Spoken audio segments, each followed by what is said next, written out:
Brigadier साहब, आप इसके ऊपर क्या कहेंगे? समी साहब को आपने सुना है जो खासतौर पर उन्होंने क्रेडिबिलिटी की बात की है, अगर दोबारा से नेशनल सिक्योरिटी कमेटी बुलाई जाती है। जी जी अलीना, इसमें सबसे अहम बात है, वी मस्ट अंडरस्टैंड कि ये जो अगर पार्लियामेंट्री सिक्योरिटी कमेटी आती है, अहम बात ये है कि अगर इसमें ऑपोजिशन के यानी पीटीए के मेंबर्स अगर शामिल होते और हुकूमत के लोग शामिल होते और फिर फॉरेन सेक्रेटरी को या एक्स एम्बेसडर को बुलाया जाता और वो आके यहाँ बात करते और फिर नेशनल सिक्योरिटी काउंसिल के मेंबर्स आते, आर्मी के वो आते, तो फिर इसकी क्रेडिबिलिटी हो सकती थी। आई स्ट्रांगली फील कि इसके अंदर अब दोबारा हमारी मुसल्लह फौज को के लीडर्स को इसमें नहीं आना चाहिए, क्योंकि now it will have no credibility.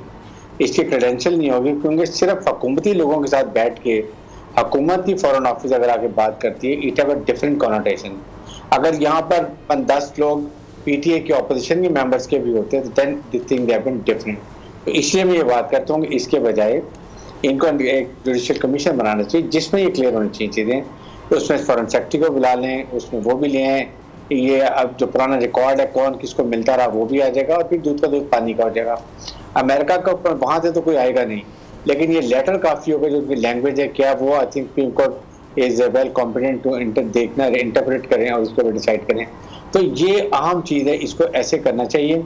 Otherwise letter को कंफर्म है कि ये ओरिजिनल है, ये डाउट आज डीजीआईएसपी ने कर दिया, सिक्योरिटी काउंसिल के लेटर में भी ये बात क्लियर हो गई।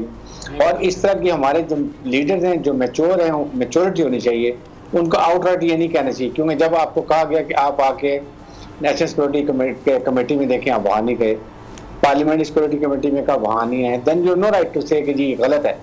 ये बात उस वक्त आप कह सकते हैं जब आपने देखा हो। और इसलिए इस स्टेज के ऊपर आई थिंक ये कॉन्फ्रेंस बहुत ज़रूरी थी, प्रेस कॉन्फ्रेंस।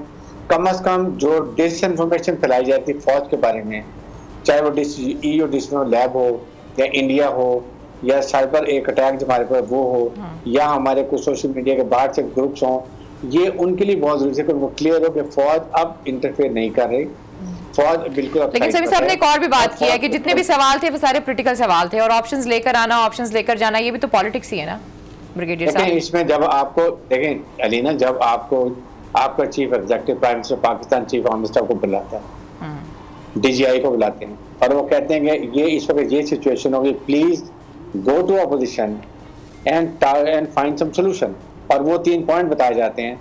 तो ये ही बीइंग ए सबसेम to the chief of staff to the prime minister, he has to go. But वहां जाके उन्होंने बात करके आगे बता दी कि ये नहीं है बात, पत्थर से पानी गुजर चुका है, and that is end of it. But judiciary का role, yes I also criticise judicial decision कि आज जो इस वक्त क्राइसिस हैं, जब पोलिटिकल इम्पैस है और अभी जो और होने जा रहा है कि अगर वो आपके 123 लोग नहीं हैं, 20 मेंबर से कौन सी असेंबली चलती है, कौन से डिसीजन को उसकी लेजिटिमेसी होगी।